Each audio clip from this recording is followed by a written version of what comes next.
સુરતમાં વધી રહેલી મોબાઈલ ચોરી અને લૂંટની ઘટનાઓ વચ્ચે ઉધના પોલીસે મોબાઈલ લૂંટ કરતી ગેંગને ઝડપી પાડી સળિયા પાછળ ધકેલી દીધી છે।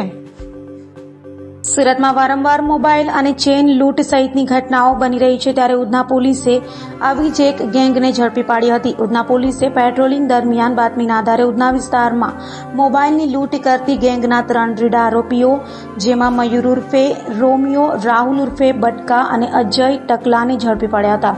પોલીસ પૂછપરછમાં આરોપીઓએ કબૂલાત કરી હતી કે વહેલી સવારે એકલ દોકલ જતા લોકો પાસેથી મોબાઈલની લૂંટ કરતા હતા, તો રીઢાઓએ અગાઉ પણ અનેક ગુનાઓને અંજામ આપ્યા હોવાની કબૂલાત કરી હતી। હાલ તો ઉધના પોલીસે રીઢાઓની વધુ પૂછપરછ હાથ ધરી છે। ઉધના પોલીસ સ્ટેશનની ટીમ દ્વારા 3 આરોપીની ધરપકડની કાર્યવાહી ચાલુમાં છે।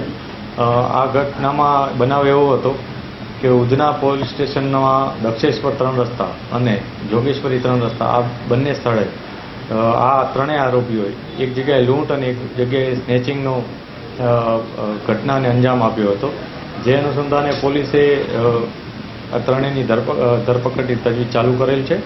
આ બનાવમાં આ ત્રણેય જણાવે પહેલાં એક રાહદારીને ઉધના જે દક્ષેશ્વર 3 રસ્તા છે તે બાજુ જઈ અને એને માર મારી અને એની પાસેથી મોબાઈલ ઝૂંટવી લીધો હતો અને લૂંટ ચલાવી હતી। આ જ રીતના એણે આના 3 દિવસ અગાઉ જોગેશ્વરી 3 રસ્તા પાસે પણ આ જ પ્રકારની એક ઘટનાને અંજામ આપતા એક મોબાઈલ સ્નેચિંગ કરી અને જતા રહ્યા હતા।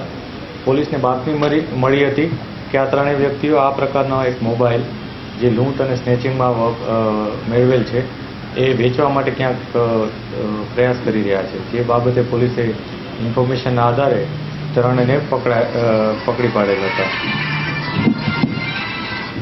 આ 3 વ્યક્તિઓમાં એકનું નામ છે મયુર ઉર્ફે રોમિયો મનોજ જોશી, એકનું નામ છે રાહુલ ઉર્ફે બટકા પ્રકાશ પાટીલ અને ત્રીજાનું નામ છે અજય ઉર્ફે ટકલા રાજેન્દ્ર ખલા।